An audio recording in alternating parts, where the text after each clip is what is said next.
ವಿಫಲವಾಗಿದ್ದೀನಿ. ಯಾವ್ದು ನಿಮ್ಮಲ್ಲಿ ಸ್ಪೆಷಲ್ ಇರೋದು ಹೇಳಿ ಹೆಂಗೆ? ಎಲ್ಲ ಐಟಮ್ಸ್ ಸರ್, ನಿಪ್ಪಟ್ಟು ಮಸಾಲೆ, ಟಿಕ್ಕಿ ಪುರಿ, ಅದೇ ಸ್ಪೆಷಲಾ? ಬಾಳೆ ದಿಂಡಿನ ಇದೆಯಾ? ಬಾಳೆ ತಿಂಡಿ ಮಸಾಲೆ ಇದೆ. ಹಾಕಿ ಬಾಳೆ ದಿಂಡಿನ ಮೆಸಲ್ ಹಾಕೊಡಿ ನಮ್ಗೆ ಒಂದು.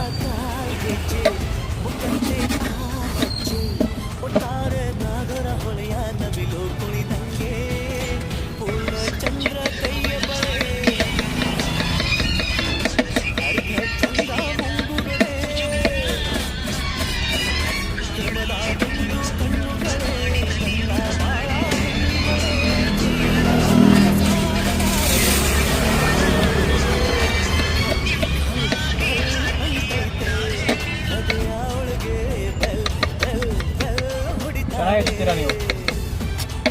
ಅದೇ ನಮ್ಮ ಬಂಡವಾಳ ಅಲ್ಲ. ಸ್ಕಿಲ್ ಇದೆ ಅಲ್ಲ, ಸಾಕಾಗಿ ಸ್ಕಿಲ್ ಇದೆ.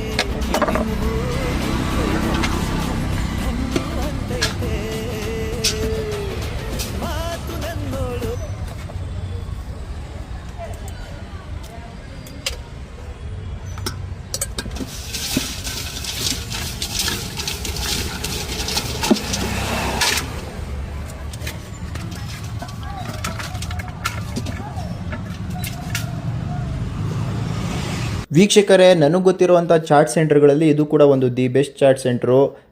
ಅಂಶಲೇಖ ಸಂಗೀತ ಶಾಲೆ, ಸ್ವಾಮಿ ವಿವೇಕಾನಂದ ಪಾರ್ಕ್, ಶಂಕರ್ ಮಠ ಹತ್ರ ಇದು ಲೊಕೇಟ್ ಆಗಿರುವಂಥದ್ದು. ತುಂಬ ಸಖತ್ತಾಗಿ ಮಾಡ್ತಾರೆ. ಸೊ ನಾನಿಲ್ಲಿ ಬಾಳೆದಿಂಡಿನ ಬೇಲ್ ತೊಗೊಂಡಿದ್ದೆ. ತುಂಬ ಸೂಪರಾಗಿ ಮಾಡ್ತಾರೆ. ಟೇಸ್ಟ್ ಮಾತ್ರ ಅಲ್ಟಿಮೇಟ್ ಆಗಿರುತ್ತೆ. ಒಂದ್ಸಲಿ ಟ್ರೈ ಮಾಡಿ ಶಂಕರ್ ಮಠಕ್ಕೆ ಹೋದಾಗ ಎಲ್ಲರೂ. ಟೇಸ್ಟ್ ಮಾತ್ರ ಸೂಪರ್ ಆಗಿದೆ, ಅಲ್ಟಿಮೇಟ್ ಆಗಿದೆ. ಬಾಳೆ ದಿಂಡಿಗೆ ಏನು ಹೆಲ್ತ್ ಬೆನಿಫಿಟ್ಸ್ ಏನಾದ್ರು ಗೊತ್ತಿದೆಯಾ ನಿಮಗೆ? ಸರ್, ಕಿಡ್ನಿ ಸ್ಟೋನ್ ಒಳ್ಳೇದು, ರಕ್ತದ ಒತ್ತಡ ಎಲ್ಲ ಹೆಚ್ಚಿಸುತ್ತೆ. ಎಲ್ಲ ಹೆಲ್ತಿ ಐಟಮ್ ಸರ್, ಅದು ಗುಡ್ ಐಟಮ್. ಅದು ನನ್ನ ಗಾಡಿಯಲ್ಲಿ ಬೆಸ್ಟ್ ಐಟಮ್ ಜಾಸ್ತಿ ಹೋಗೋದು ಅದು. ಬಾಳೆ ದಿಂಡು, ಮೊಳಕೆ ಕಾಳು, ಖುಷಿ ಚಾಟ್ಸ್ ಅಂತ. ಖುಷಿ ಚಾಟ್ಸ್, ವಿವೇಕಾನಂದ ಪಾರ್ಕ್, ಶಂಕರ್ ಮಠ, ಹಂಸಲೇಖ ದೇಸಿ ಕಾಲೇಜ್ ಆಪೋಸಿಟ್. ತೋರಿಸಿ ಅದನ್ನು.